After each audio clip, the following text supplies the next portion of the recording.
Anghel, pwede ba kitang makausap? Kung ano man ang gusto mong sabihin, umpisa mo na. Akala ko ba nagbago ka na? Nagbago ako. Pinilit ko. Akala ko ba mahal mo? Mahal kita. Piniportahan mo ang pagbabago. Wala ka nang inisip kundi kaligayahan ko. Pinalimutan mo sarili mo. Marami naman akong kilalang pwedeng tumulong sa atin.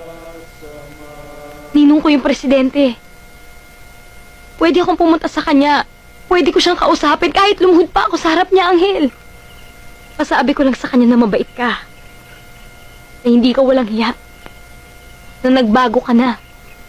Anghel, lahat yun gagawin ko para lang sa'yo. Sa nangyaring patayan kanina, sino makikinig sa amin? Nakilala mo kung walang krus sa dibdib. Alam mo lahat ang nagawa kong kasalanan. Hindi ako mabait. Walang iya ako. Nananagutan mo sa taas. Itaas? Itaas!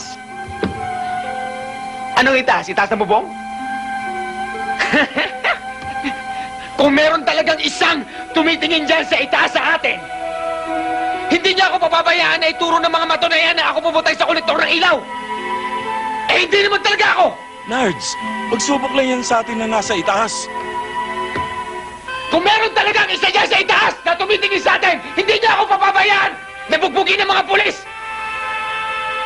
Hindi niya ako papabayaan na maghirap!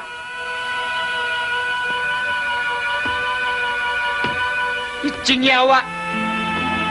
Lahat kami naghirap! Ngayon, nasaan na itaas na sinasabi mo? Nasaan?